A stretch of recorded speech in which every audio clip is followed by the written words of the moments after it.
Bismillahirrahmanirrahim.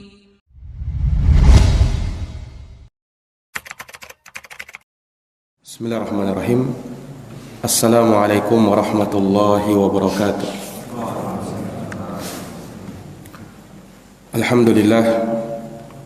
Alhamdulillahi rabbil alamin. Wabihi nasta'inu ala umuri dunya waddin. Asyhadu an la ilaha illallah wahdahu la syarika lah. Wa asyhadu anna Muhammadan abduhu wa rasuluh.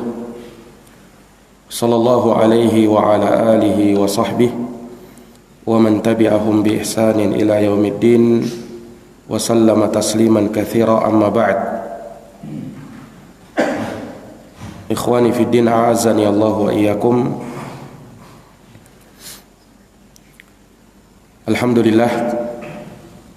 Alhamdulillahi bi ni'matihi tatimmus shalihat. Segala puji hanya bagi Allah yang dengan nikmatnya tertunai segala amal kebajikan. Salawat dan salam semoga senantiasa tercurahkan kepada junjungan kita Nabi besar Muhammad sallallahu alaihi wasallam, kepada keluarga dan para sahabat serta mereka yang senantiasa meniti jalannya sampai hari kiamat. Ikhwani rahimani wa rahimakumullah. Salah satu dari bukti kecintaan kepada Rasulullah sallallahu alaihi wasallam adalah dengan senantiasa menyebut beliau di dalam zikir dan salawat yang kita lantunkan. Itu hendaknya senantiasa diingat oleh seorang muslim dan muslimah.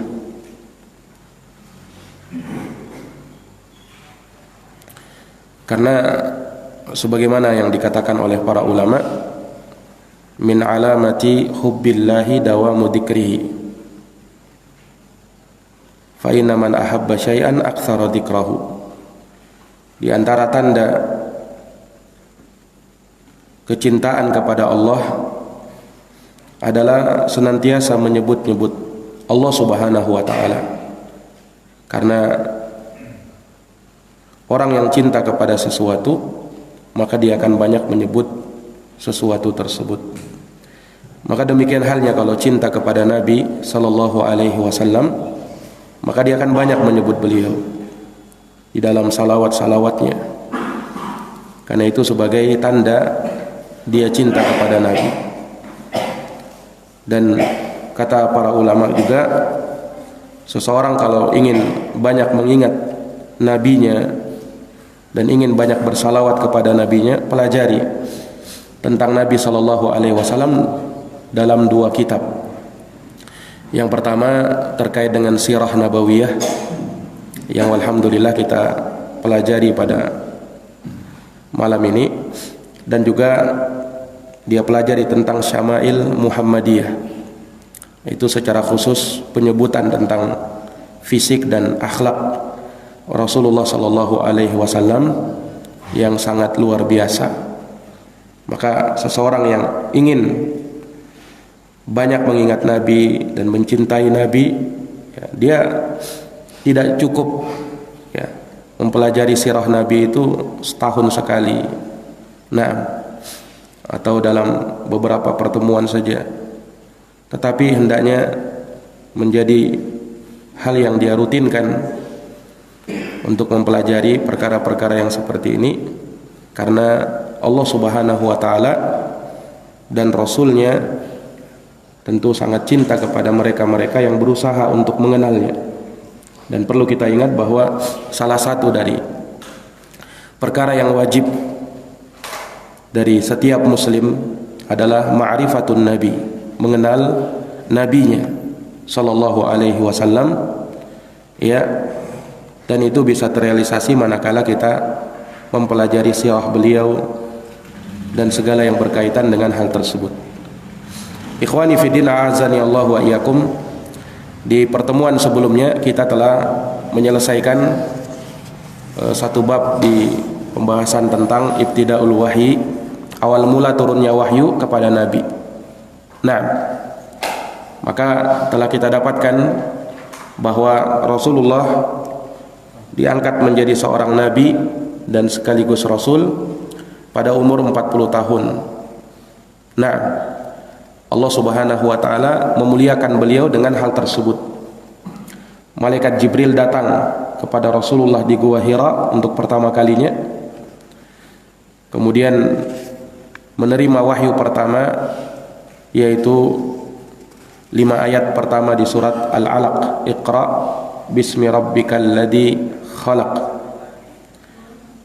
Kemudian setelah itu, dari wahyu kedua yang beliau terima adalah wahyu yang dengannya Rasulullah resmi diangkat menjadi seorang rasul. Nah, itulah ayat-ayat yang disebutkan dalam surat Al-Mudaththir. 5 atau 7 ayat pertama di surat Al-Mudaththir. Nah, dan setelah itu Rasulullah sallallahu alaihi wasallam mendakwahkan agama ini secara sembunyi-sembunyi. Di 3 tahun pertama Nabi mendakwahkan Islam secara sembunyi-sembunyi. Dan setelah itu, ya, ketika turun ayat perintah kepada Nabi untuk berdakwah secara terang-terangan, fasda' bima tu'mar wa a'rid 'anil musyrikin. Ya, sampaikan secara terang-terangan apa yang diperintahkan kepadamu dan berpalinglah dari orang-orang musyrikin. Maka dengan turunnya ayat ini, maka Rasulullah kemudian berdakwah secara terang-terangan di kota Makkah selama 10 tahun. Nah, dan Nabi SAW tinggal di Makkah dari masa kenabian beliau selama 13 tahun menurut pendapat yang sahih terkait dengan hal tersebut. Nah, dan tentu saja dari perjalanan dakwah beliau banyak rintangan-rintangan yang beliau hadapi, banyak halangan-halangan yang beliau temukan. Dan demikianlah yang sudah menjadi sunnatullah, ketika seorang berdakwah di jalan kebenaran pasti akan ada rintangan, pasti akan ada ujian dan cobaan. Selama dakwah yang dia tegakkan adalah dakwah kebenaran, dakwah di atas Al-Quran dan Sunnah sesuai dengan pemahaman salafun as-salih, maka akan ada musuh-musuh yang tidak menyukai dakwah ini, berusaha memfitnah dakwah ini, hasad terhadap dakwah ini, dan mereka akan melakukan segala cara untuk bisa menghalang-halanginya. Dan dalam hal tersebut mereka telah membantu para syaitan dari kalangan jin untuk memang menghalang-halangi dakwah kebenaran, dakwahnya Rasulullah sallallahu alaihi wasallam. Akan tetapi kebenaran itu akan selalu nampak, kebenaran itu akan selalu bersinar, dan dari kabar gembira yang dikabarkan oleh Nabi akan terus menerus ada sekelompok dari umat beliau yang berdiri di atas kebenaran. Iya, makanya dalam hadis yang mutawatir Rasulullah sallallahu alaihi wasallam bersabda, la tazalu ta'ifatun min ummati zahirina 'alal haqq la yadurruhum man khadalahum wala man khalafahum hatta ya'tiya amrullahi wa hum 'ala dhalik.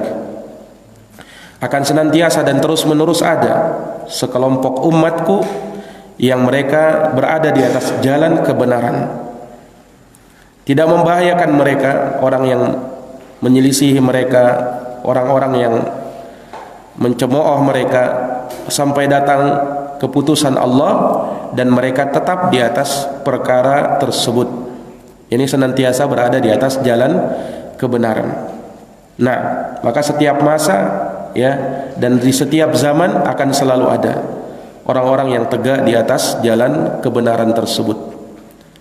Nah, ikhwani fiddin, a'azani Allah wa iyyakum. Dan juga dari sela-sela peristiwa ini telah kita sebutkan bagaimana peristiwa Isra dan Mi'raj Rasulullah sallallahu alaihi wasallam. Peristiwa besar dan menjadi mukjizat besar Nabi sallallahu alaihi wasallam, yang dari sana kita bisa mengetahui kedudukan beliau yang sangat tinggi di atas semua para nabi dan para rasul. Nah, dan sebagaimana yang telah kita sebutkan pula, dari peristiwa Isra dan Mi'raj pula Allah Subhanahu wa taala mewajibkan salat kepada Rasulullah dan kepada umatnya. Nah, maka Nabi pun turun dengan membawa perintah tersebut yang langsung diterima oleh Nabi langsung dari Allah Subhanahu wa taala tanpa melalui perantaraan malaikat Jibril. Dan dari sana kita bisa tahu bagaimana keutamaan dan kemuliaan salat itu. Bagaimana keutamaan dan kemuliaan salat itu. Maka Nabi pun salat awal kalinya menghadap ke Baitul Maqdis. Ini kiblat pertama kaum muslimin. Nah, kiblat pertama kaum muslimin. Iya. Beliau menghadap Ka'bah, ya. Apa namanya? Menghadap Baitul Maqdis selama di Makkah, dan demikian pula terus hal tersebut berlangsung sampai beliau hijrah ke Madinah selama 16 atau 17 bulan. Selama 16 atau 17 bulan.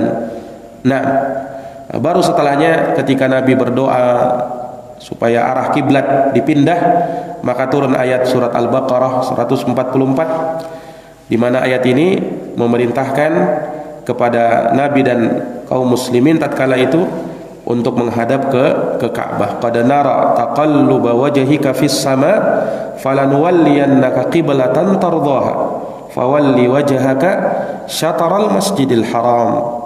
Nah, maka turunnya ayat ini, ya, dan ketika itu di bulan Rajab, maka Rasulullah SAW salat menghadap ke Ka'bah, dan salat pertama yang beliau lakukan adalah salatul asar, salat asar. Nah, dan terus menerus kiblat kaum muslimin ke Ka'bah, nah, sampai pada hari ini dan sampai hari kiamat tidak akan pernah lagi berubah yang namanya arah kiblat. Nah, yang tidak pernah berubah lagi yang namanya arah kiblat. Kiblat itu ke Ka'bah. Iya. Seseorang yang berada di sana, ya, atau dekat di sana, maka dia langsung menghadap ke Ainul Ka'bah, ke Ka'bah itu sendiri. Iya. Adapun mereka yang jauh seperti kita, maka Rasulullah sallallahu alaihi wasallam sudah menentukan, nah, bainal masyriq wal maghrib qiblatun, antara timur dan barat, maka itu adalah arah kiblat. Nabi ucapkan hadits ini ketika beliau di Madinah. Iya, arah kiblat antara timur dan barat. Nah, kalau kita di sini tentu antara utara dan selatan, yaitu barat, itulah arah kiblat. Nah, itu bagi mereka yang jauh. Ya, ketika bisa menentukan mana arah utara, selatan, seperti di tempat kita, maka di antara dua itu, itulah arah kiblat. Nah, ikhwani fiddin, a'azani Allahu wa iyyakum. Maka selesai pembahasan ini, dan pembahasan berikutnya yang beliau bahas terkait dengan hijrahnya Nabi sallallahu alaihi wasallam. Iya, hijratuhu sallallahu alaihi wasallam. Nah, hijrah itu, ya, yang dimaksud dengan hijrah di sini adalah berhijrah dari kota Madinah menuju kota Makkah.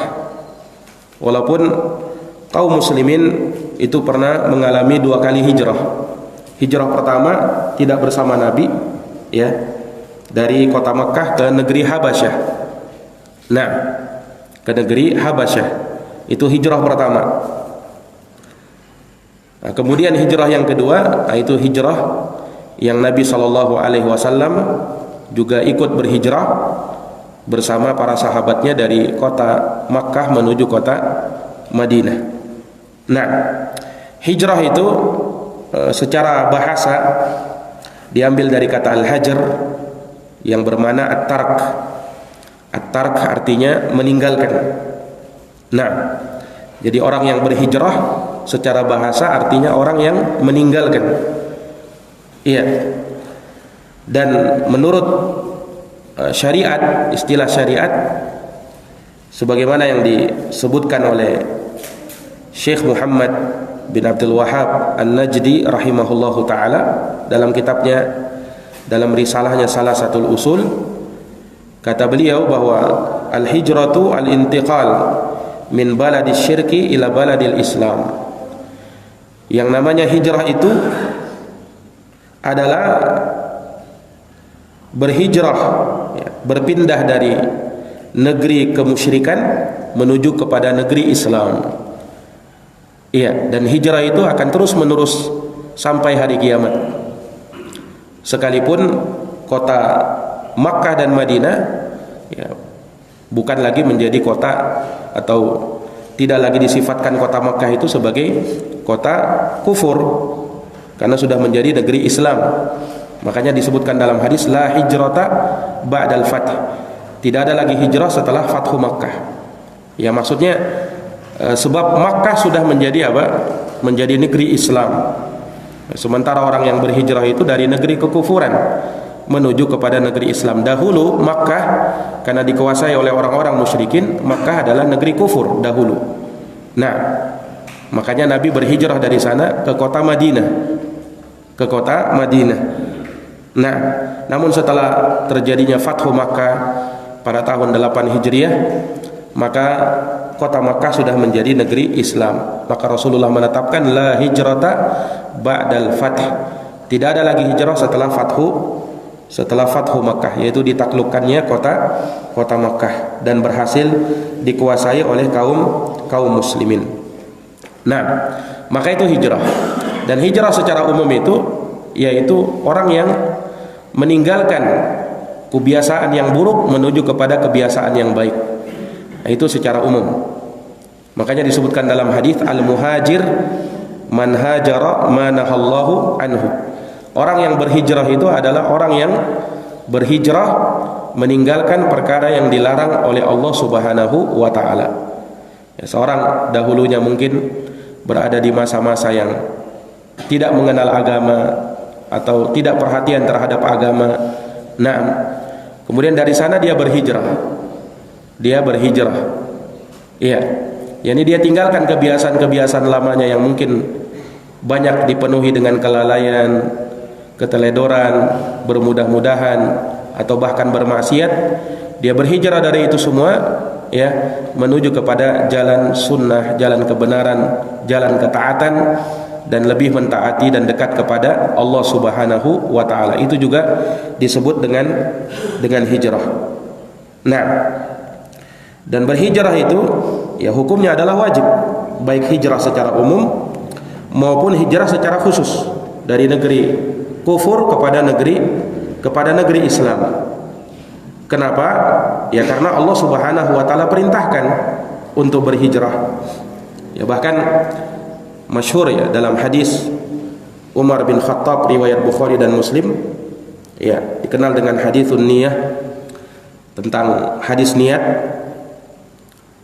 di mana hadis ini ya, sangat sering dijadikan oleh para ulama sebagai hadis pertama ketika mereka menuliskan kitab-kitab hadis mereka. Imam Al-Bukhari memulai Sahih Al-Bukhari dengan hadis ini, hadis tentang niat, innamal a'malu bin niat. Kemudian juga pengarang kitab Umdatul Ahkam, ya, pengarang kitab ini yakni Abdul Ghani bin Abdul Wahid Al-Maqdisi rahimahullah juga memulai kitabnya Umdatul Ahkam dengan hadis tentang niat.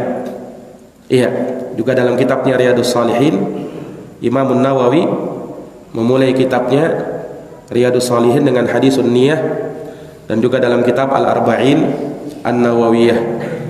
Ya, dan banyak lagi para ulama memulai kitab hadis mereka dengan hadis innamal a'malu binniyat. Nah, kalau kita baca kelengkapan hadis itu, innamal a'malu binniyat wa innama likulli imri'in ma nawa. Sesungguhnya setiap amal itu tergantung dengan niatnya. Dan bagi tiap-tiap orang dia mendapatkan besar kecilnya pahala, ada atau tidak adanya pahalanya itu tergantung oleh niatnya. Nah, kemudian Nabi mencontohkan terkait dengan niat itu dengan masalah hijrah. Faman kanat hijratuhu ila Allahi wa rasulihi fa hijratuhu ila Allahi wa rasulihi. Barang siapa yang hijrahnya kepada Allah dan Rasulnya, maka hijrahnya kepada Allah dan Rasulnya. Ini menunjukkan bahwa hijrah itu harus betul-betul diniatkan. Nah, harus betul-betul diniatkan karena Allah dan Rasulnya, bukan karena yang lain. Makanya kalau niatnya lain-lain, ya maka orang itu tidak akan mendapatkan kecuali sesuai dengan niatnya. Faman kanat hijratuhu lid-dunya aw imra'atin yankihuha, ya. Faman kanat hijratuhu lid-dunya yusibuha aw imra'atin yankihuha fa hijratuhu ila ma hajara ilaihi. Siapa yang hijrahnya untuk dunia yang ingin dia raih atau untuk wanita yang ingin dia nikahi, nah, maka hijrahnya itu kepada apa yang dia tuju. Iya. Ya masyhur juga bahwasanya dikatakan sabab urutnya hadits ini karena seorang yang dikenal dengan Muhajir Ummu Qais. Ya walaupun terkait dengan kisah tersebut ya sanadnya bermasalah dibicarakan oleh para ulama, tapi masyhur itu dari Muhajir, orang yang berhijrah karena siapa? Ya, karena ingin menikahi seorang wanita pujaan hatinya yang bernama Ummu Qais. Nah, ada juga yang menyebutkan bahwasanya ada sebagian yang berhijrah ya karena ingin ya dunia. Yani dia sudah khayalkan nanti kalau saya hijrah saya mau berdagang, saya mau berjualan di kota Madinah, kemudian begini-begini ya, karena dimaklumi bahwa sahabat Muhajirin itu mereka adalah orang-orang yang berdagang. Sebagian ada yang berniat seperti itu. Nah, maka diungkapkanlah hadits ini oleh Nabi sallallahu alaihi wasallam. Ya, sekalipun tentang sabab urut dari hadits tersebut bermasalah dan dibicarakan oleh para ulama. Tetapi intinya ya Nabi sallallahu alaihi wasallam mempermisalkan terkait dengan masalah niat itu adalah hijrah. Ini menunjukkan bahwasanya hijrah itu ya merupakan amalan yang luar biasa, di antara amalan yang mulia. Nah, di masa itu ya karena memang bukan hal yang ringan ya. Orang berhijrah dari tanah airnya, dari tempat kelahirannya ke negeri yang asing yang dia tidak pernah berada di situ. Ya. Apalagi negeri tersebut tidak dikatakan lebih baik kondisi dan keadaannya daripada negeri Makkah. Dimaklumi bahwasanya di kota Madinah seperti yang pernah kita ceritakan tersebar wabah penyakit yang mematikan, yaitu demam yang banyak merenggut korban jiwa. Nah, ya bahkan kita sudah sebutkan bahwasanya ayahnya Rasulullah SAW meninggal gara-gara hal tersebut, gara-gara penyakit wabah yang tersebar di kota Madinah, sampai Nabi ya berdoa kepada Allah supaya penyakit itu dipindahkan. Nah, jadi yang awalnya di negeri Mekah yang ya mungkin secara kondisi ya lebih baik dari kota-kota Madinah ketika itu, dari kondisi iklimnya dan seterusnya. Nah, dan itu tanah air mereka, ya, tempat lahir mereka. Mereka berada di sana sudah dari semenjak lahir. Nah, ya kemudian harus berhijrah dari situ. Harus berhijrah dari situ. Itu bukan hal yang ringan. Nah, itu bukan hal yang ringan, hal yang berat. Ya. Hal yang sangat berat, apalagi kebanyakan para sahabat ya. Apalagi sahabat-sahabat yang kaya raya di kota Makkah, mereka tinggalkan semua, seperti Abdurrahman bin Auf radhiyallahu anhu. Itu berhijrah, betul-betul berhijrah hanya membawa baju di badan saja. Hartanya itu dia tinggalkan semua. Abdurrahman bin Auf itu sahabat yang kaya raya di kota Makkah. Dia punya tanah di kota Makkah itu banyak tanahnya Abdurrahman bin Auf. Semuanya dia tinggalkan. Semuanya dia tinggalkan untuk Allah dan Rasulnya. Nah, demikian pula sebagian sahabat yang lain. Nah, tapi karena mendahulukan keimanan kepada Allah Subhanahu wa taala dan Rasulnya, ya mereka tidak ragu untuk hal tersebut. Mereka tidak ragu untuk hal tersebut. Iya. Maka dalam surat An-Nisa Allah Subhanahu wa taala berfirman terkait dengan hijrah ini, alladzina tawaffahumul malaikatu zalimi anfusihim qalu fima kuntum qalu kunna mustad'afina fil ard qalu alam takun ardullahi wasi'atan fatuhajiru fiha faulaika ma'wahum jahannam wa sa'at masira. Ini juga menjadi dalil bahwasanya berhijrah tersebut hukumnya wajib. Nah, orang-orang yang diwafatkan oleh para malaikat dalam keadaan mereka menzalimi diri mereka sendiri, menganiaya diri mereka sendiri, apa kata mereka? Qalu fima kuntum. Ya, malaikat bertanya, fima kuntum, dalam keadaan bagaimana kamu ini? Ya, ini malaikat bertanya, mengapa ya kalian tidak berhijrah? Qalu kunna mustata'afina fil ard. Mereka beralasan, ya, mereka menjawab bahwa kami adalah orang-orang yang tertindas di negeri itu, maksudnya di negeri Makkah. Nah, maka apa kata malaikat? Qalu alam takun ardullahi wasi'ah, bukankah bumi Allah itu luas? Ya, fatuhajiru fiha, kamu bisa berhijrah dari bumi itu. Nah, kalau kamu tertindas di situ, mengapa tidak berhijrah? Kenapa tetap di situ? Bukankah bumi Allah luas? Nah, lihat. Maka Allah katakan, ini syahidnya. Faulaika ma'wahum jahannam. Ini ancamannya. Orang-orang itu tempat mereka adalah di neraka Jahannam. Wasa'at masira, dan neraka Jahannam itu adalah seburuk-buruk tempat kembali. Seburuk-buruk tempat kembali. Nah, maka dari sini menunjukkan hijrah itu hukumnya wajib. Ya, mereka yang tidak punya alasan untuk hal tersebut dan tidak dibenarkan alasannya, maka mereka berdosa karena hal tersebut. Tapi orang-orang yang memang diberikan udzur, diberikan rukhsah, ya, untuk tidak bisa berhijrah karena betul-betul dalam kondisi lemah, seperti wanita dan anak-anak, nah, atau tidak ada yang menuntunnya, ya, maka diberikan keringanan dalam hal tersebut, dia tidak berdosa. Makanya dalam lanjutan ayat Allah berfirman, illal mustad'afina minar rijali wan nisa wal wildan la yastati'una hilatan wa la yahtaduna sabila. Ya, kecuali orang-orang yang memang tertindas, baik laki-laki, perempuan, atau anak-anak, mereka tidak mampu, ya, dan tidak punya kekuatan, nah, serta tidak mengetahui jalan untuk berhijrah. Nah, mereka inilah dimaafkan. Mereka ini dimaafkan. Nah, ini ikhwani fiddin, a'azzani Allahu wa iyyakum.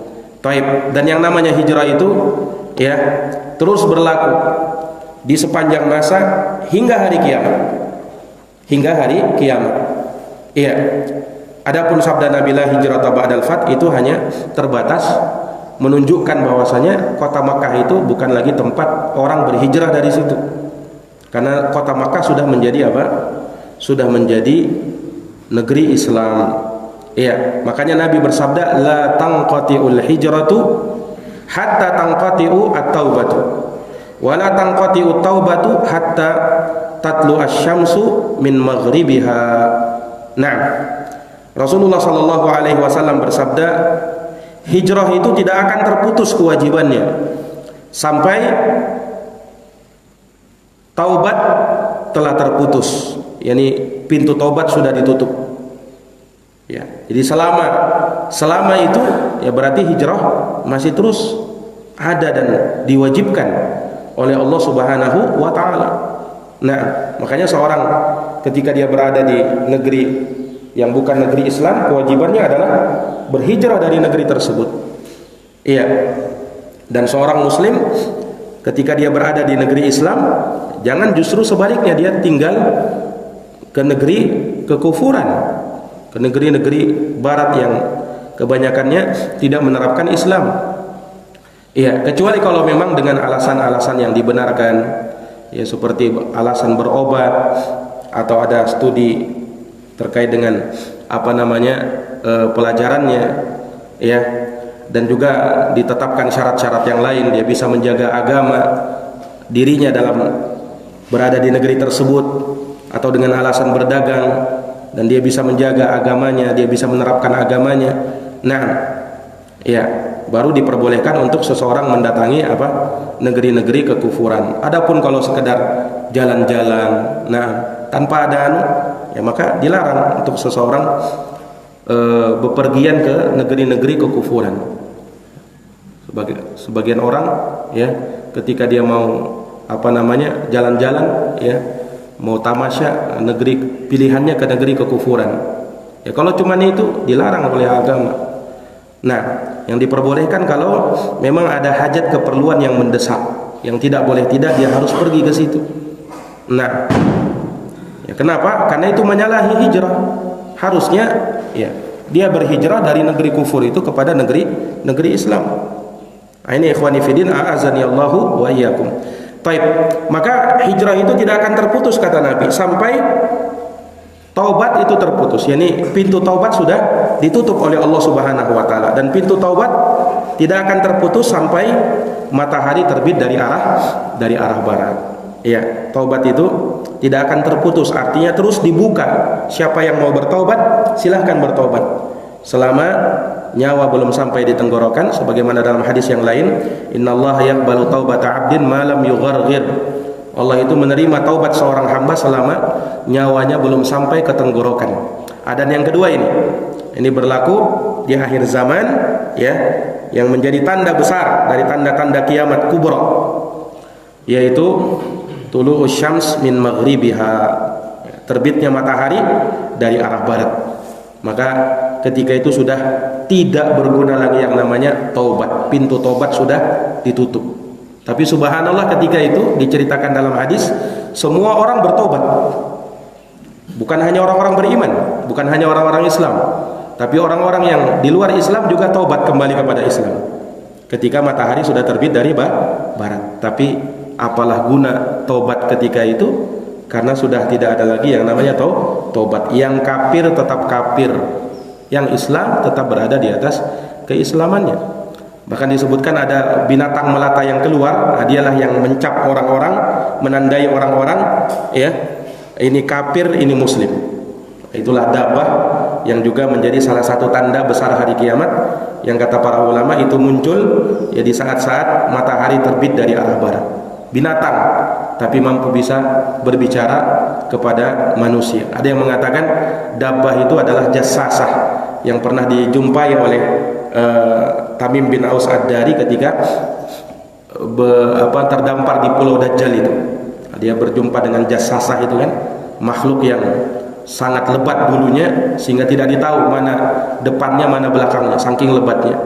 Tapi sebagian yang lain mengatakan dabbah ini hewan yang lain, bukan jassasah itu. Ada khilaf di kalangan para ulama terkait dengan hal tersebut. Baik, ini ikhwani fiddin a'azani Allahu wa iyyakum. Dan itu disebut juga di dalam Al-Qur'an. Allah Subhanahu wa taala berfirman, "Yauma ya'ti ba'du ayati rabbik la yanfa'u nafsan imanuha lam takun amanat min qabl aw kasabat fi imaniha khaira." Nah, pada hari tatkala datang sebagian tanda-tanda kekuasaan Tuhan, kata ulama tafsir, ya maksudnya terbitnya matahari dari arah barat. Maka di saat itu la yanfa'u nafsan imanuha, tidak lagi bermanfaat ya keimanan terhadap diri seseorang, lam takun amanat min qabl, yang dia belum beriman sebelum itu, au kasabat fi imaniha khaira, atau dia belum mengusahakan kebaikan di dalam imannya tersebut. Nah, ya karena sudah tidak berguna lagi keimanan, tidak berguna lagi yang namanya taubat kepada Allah Subhanahu wa taala. Nah, ikhwani fiddin a'azani Allahu wa iyyakum. Maka ini tentang masalah hijrah. Maka disebutkan di sini oleh Al-Imam Abdul Ghani rahimahullahu taala, "Tsumma hajara ila al-Madinah." Kemudian Nabi sallallahu alaihi wasallam itu hijrah ke Madinah. Ini langsung beliau sebutkan intinya. Ya, walaupun tentu saja ya sebelum peristiwa hijrah ini ada ya riwayat-riwayat yang sahih yang menyebutkan bagaimana awal mula peristiwa hijrah itu. Tapi beliau meringkas ya terkait dengan hijrah ini, tidak berpanjang lebar dalam menyebutkan hal tersebut. Walaupun nanti insyaallah taala kita akan sebutkan dalam riwayat-riwayat yang sahih terkait dengan hijrah ini agar faedahnya lebih banyak. Nah, jadi kata beliau summa hajara ilal Madinah. Kemudian beliau berhijrah ke kota Madinah. Yang mana kota Madinah sebelum itu dinamakan apa? Dinamakan Yathrib. Kemudian Nabi SAW merubah ya menjadi Thayyibah. Nah, Thayyibah itu juga nama lain kota Madinah. Ya, walaupun yang paling masyhurnya apa? Dikenal dengan Madinah. Kemudian beliau berhijrah ke kota Madinah. Ya, adakah yang menemani Nabi ketika berhijrah? Nah, kata beliau, wa ma'ahu Abu Bakrin Siddiq. Dan bersama beliau ada sahabatnya. Ini yang menemani Nabi yaitu Abu Bakar As-Siddiq radhiyallahu taala anhu. Nah, dan di sini beliau sebutkan juga wa maula Abi Bakrin Amir ibnu Fuhairah, dan juga bersama maula Abi Bakar. Ya. Budaknya Abu Bakar yaitu bekas budaknya Abu Bakar Amir ibnu Kuhairah. Amir ibnu Kuhairah. Wa daliluhum Abdullah ibnu Uraiqit. Abdullah ibnu Uraiqit Al-Laitsi wa huwa kafirun wa lam yu'raf lahu islamun.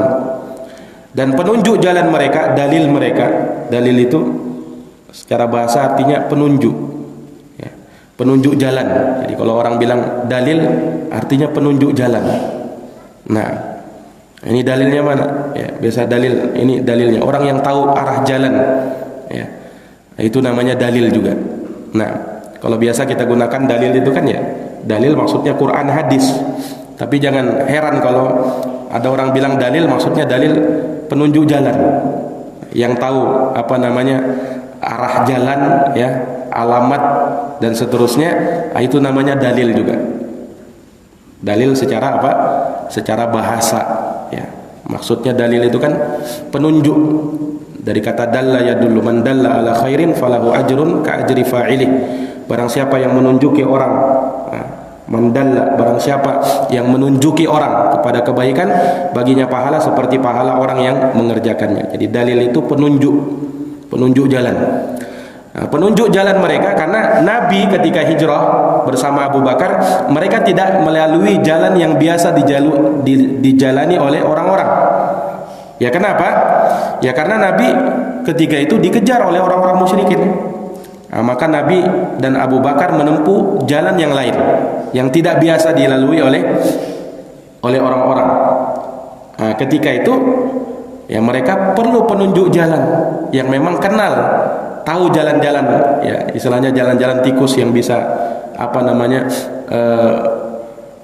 dia tahu tanda-tandanya, ya bisa menyampaikan ke tempat tujuan walaupun dari jalur yang berbeda. Nah, ketika itu dalil mereka adalah Abdullah ibnul Uraiqit Al-Laitsi. Abdullah ibnul Uraiqit Al-Laitsi, dan dia ini adalah orang kafir, ya. Tidak diketahui bahwa dia masuk Islam setelah itu. Nah, dari sini ya ikhwah menunjukkan bahwasanya boleh saja bekerja sama atau minta bantuan dengan orang kafir selama apa? Ya diketahui ada maslahat dalam hal tersebut. Ada maslahat di dalam hal tersebut. Nah, untuk apa namanya? Meminta bantuan mereka. Ya. Dan itu bukan dari bentuk loyalitas ya.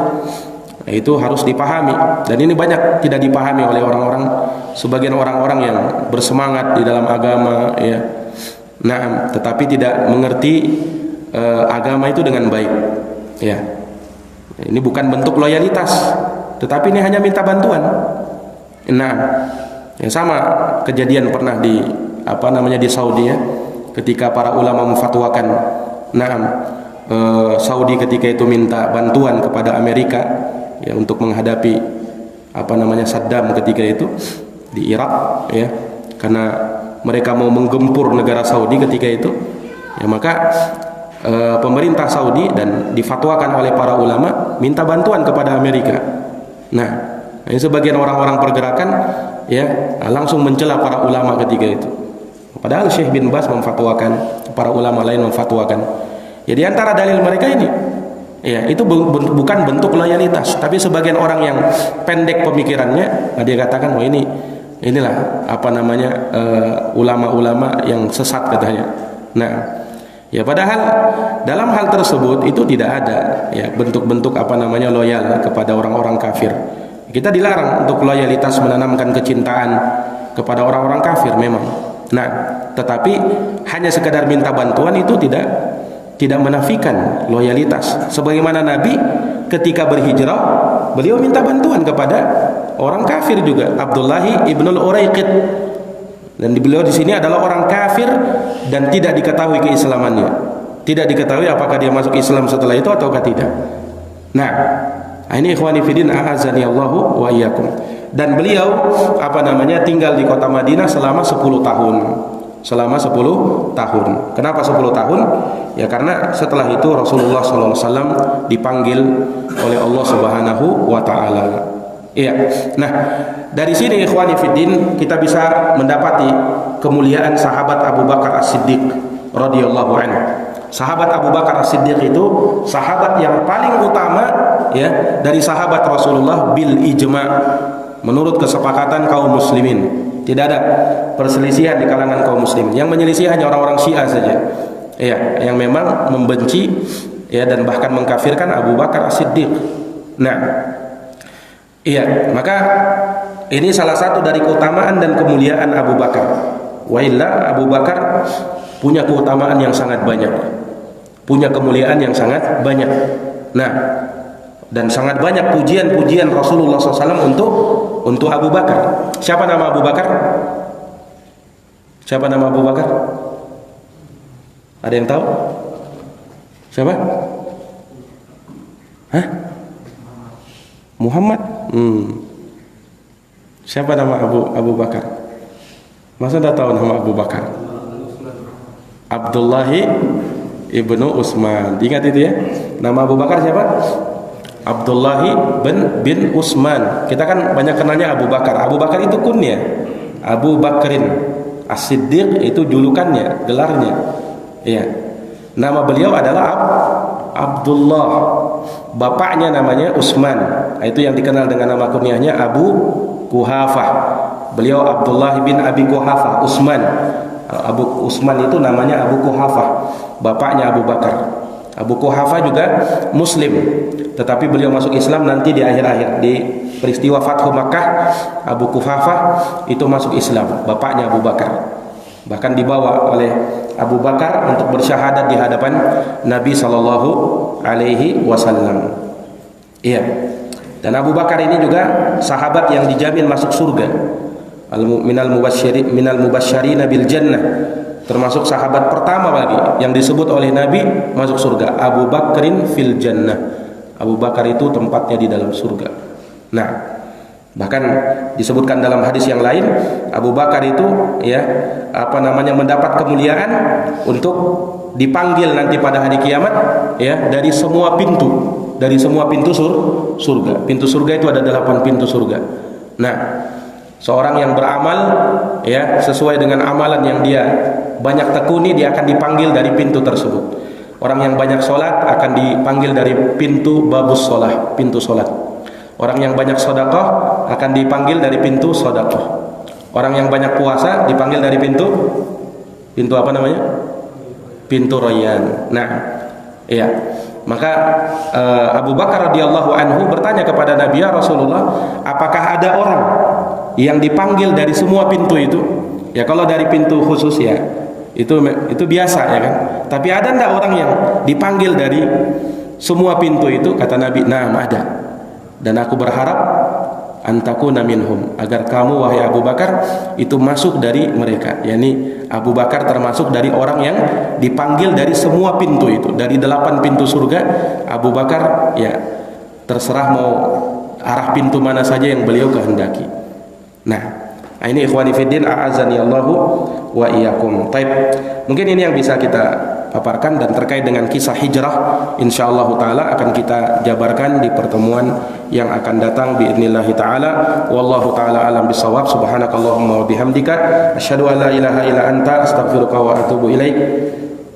Wa sallallahu ala nabiyyina Muhammadin wa ala alihi wa sahbihi wa sallam. Wassalamualaikum warahmatullahi wabarakatuh.